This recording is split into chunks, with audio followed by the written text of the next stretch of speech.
ทาแล้วก็ทาอีกทาให้เจ้ากลับมาเคลื่อนไหวในสังคมโซเชียลมื้อนี้เป็นมื้อที่9เลยทุกคนบ่าวเขียวหายไปใส่ทุกคนการหายไปของบ่าวเขียวในเทื่อนี้ก็บ่ได้บอกกล่าวบอกลา FC ทางใดเลยเฮ็ดให้สังคมโซเชียลนี่ต่างก็ตั้งคำถามต่างๆนานาบางคนก็คิดว่าตำรวจไทยจับแล้วบ่บางคนก็คิดว่าเราถูกอุ้มฆ่าแล้วบ่บางคนก็คิดว่าเราไปประเทศที่3แล้วบ่บางคนก็คิดว่าเล่าตาสว่างแล้วบ่บางคนก็คิดว่าเล่าสิกลับมาเคลื่อนไหวใน Facebook อีกอยู่บ่หรือว่าเล่าสิหายไปเลยอันนี้คือคำถามจากชาวสังคมโซเชียลต่างก็ตั้งคำถามกันบ่ว่าสิเป็นทาง FC ของบ่าวเขียวและก็ฝ่ายตรงกันข้ามกับบ่าวเขียว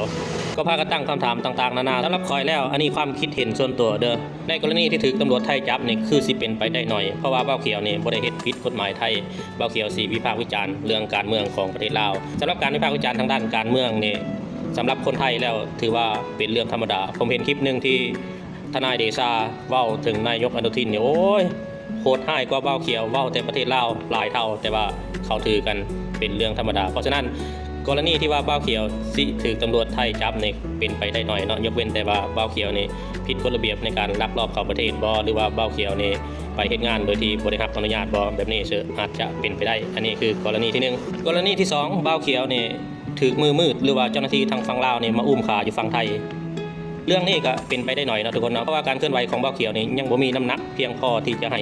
เจ้าหน้าที่ที่อยู่ทางฝั่งลาวนี่มาอุ้มขาได้ เพราะว่าการที่สิขาไปสักคนหนึ่งอยู่ในประเทศไทยนี่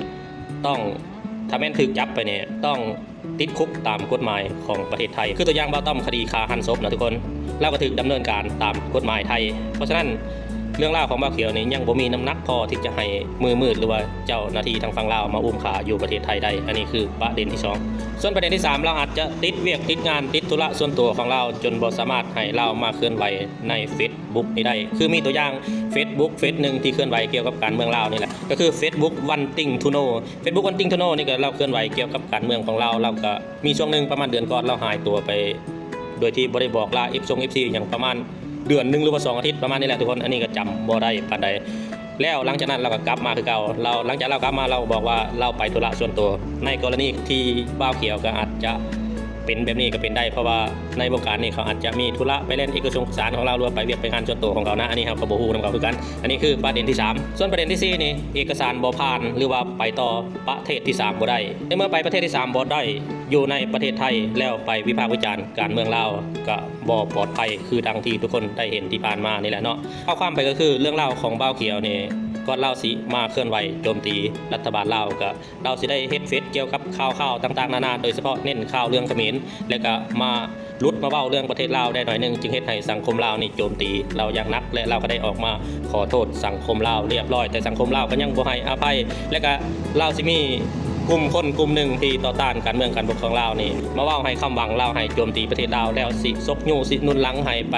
ประเทศที่3หลังจากนั้นเราก็โจมตีการเมืองลาวอย่างหนักหน่วงเลยจนมาฮอดวันที่4เดือน4ปี2016เราก็ได้หยุดการเคลื่อนไหวทางด้าน Facebook ของเราที่ชื่อว่าเขียวชาแนลบ่ฮู้ว่าไปใส่ FC ต่างก็ตั้งคำถามต่างๆนานาถามว่าบ่าวเขียวสิกลับมาเคลื่อนไหวใน Facebook อีกบ่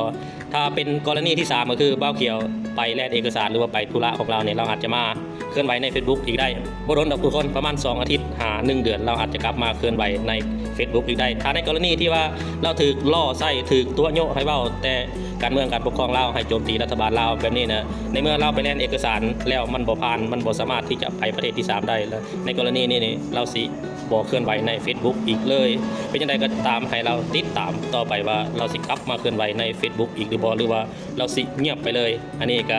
ฝาก FC ทุกคนติดตามกันต่อไปเนาะทุกคนเนาะ